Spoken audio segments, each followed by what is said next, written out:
Hey everybody, Josh the RV Nerd here at Haylett RV of Coldwater, Michigan with the 4,060-pound Little KZ Connect 201 QB. This weighs about 5,200 pounds maximum weight with maximum cargo in it. Pre-owned, we're not the original dealer. There have been at least 2 previous owners to it, and I believe that's all there's been. There's no Carfax for camping, so I do my best. And I don't see where anybody beat this thing up. It is very similar in layout to something like a 2109S Rockwood, a 192 RBS Freedom Express. It's a little bit more of a camper than a glamper though, and that works very well for some people. This is not a badly done rig.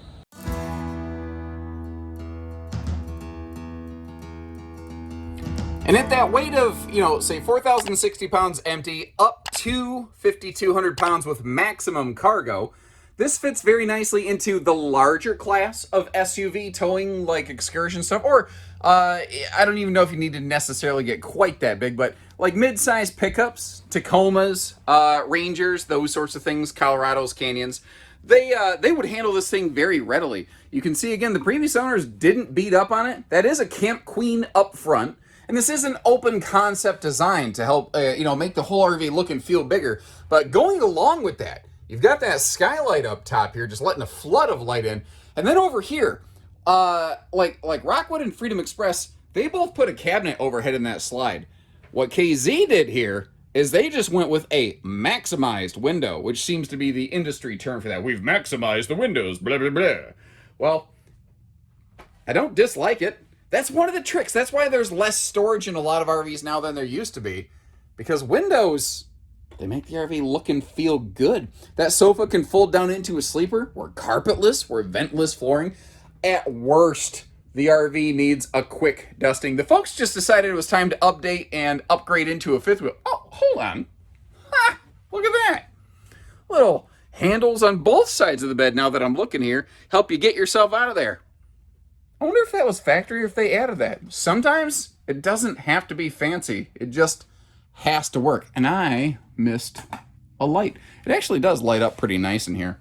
Now if I park my butt over here on the sofa, if I'm being fair, the TV's a little high. Actually, I've got the camera kind of held upward. This is the head level. Like, this is where my head organically sits right here.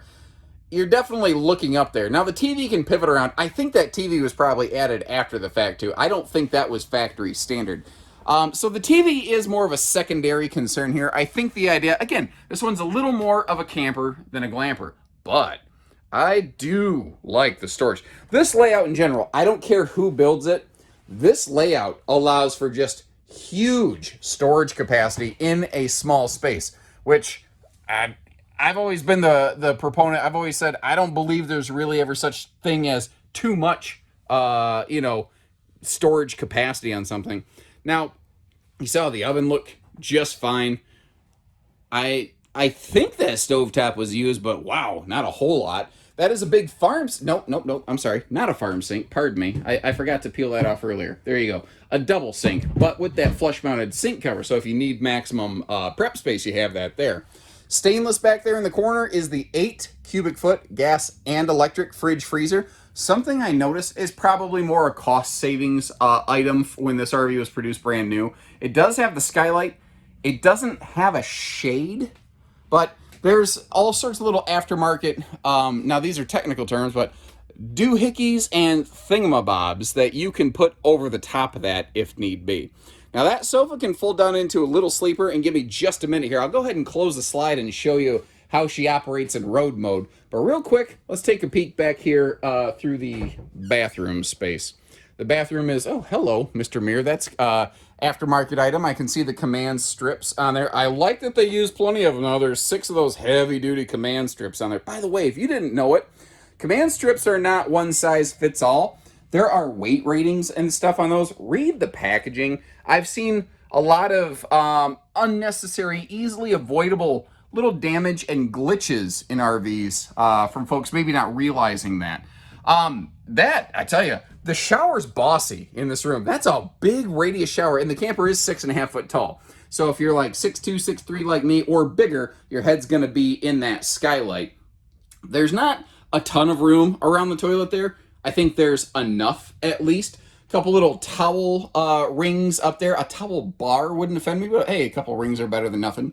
Simple 4-inch blade fan in the bathroom, but with the power already run there, it is obviously easily upgradable. But again, like I said, and this is what I mean. I'm not trying to be derogatory. I mean, it's just a camper. It's not a glamper. But for somebody like me that only goes out a couple times a year, man, it would get the job done nicely.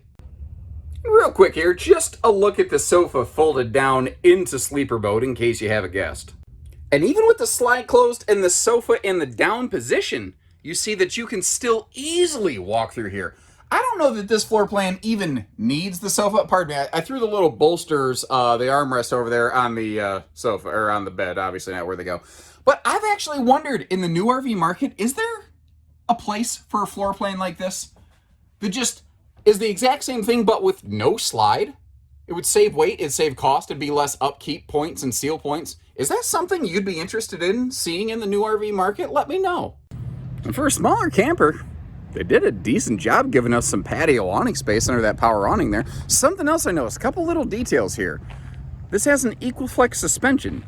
That is one of those things, it really reduces the amount of jarring that takes place inside the RV while it's traveling. Also, this RV does not have fold-out stable steps. A lot of people like them. I'm one of those people, but I know a lot of people dislike them as well.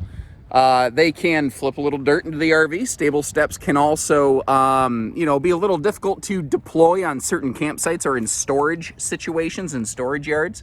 The fold-out steps that we're looking at there, they just don't have that problem. 4-corner stabilizer jacks. She's got a simple side mount solar prep plug, and I just noticed behind the battery box, there is a disconnect switch added there. I don't know if that was done from the factory or after the fact. I suppose it doesn't really matter. I'm kind of squinting because it's bright out here. I think the front nose of this might have a slight amount of sun fade to it, but wow, if that is the case, it's minor. It might just be dusty and need to be cleaned a little bit from towing. That's normal though. I'm not knocking the trailer for that. Power tongue jack, very nice if you got a load leveling weight distribution hitch, because if you're doing them properly, you need to actually lift and lower them a few times.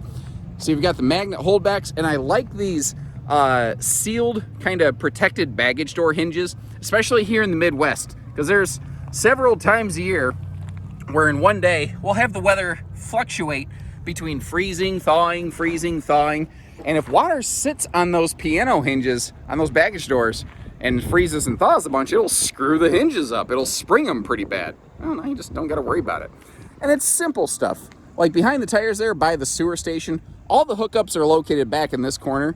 You've got a full outside utility shower and black tank flush. Just sometimes it doesn't have to be anything major. It just has to work. And that's kind of the gist that I get out of this camper. It hits the main notes, the important stuff. It's lightweight, it's built for towing and going. It's just not over the top fancy pants that you're paying a bunch of extra money for. I get that, I feel that. That tends to be how, case in point, guys. I say it all the time. I drive a little Kia Soul, it's a 2013. I don't need a big fancy thing. I don't need it. That's where this one would work for me. That sounds like a good match for you. Give us a call here at Haylett RV. We'd love the opportunity to work with you. Take care, stay safe, have fun, and happy Haylett camping, everyone.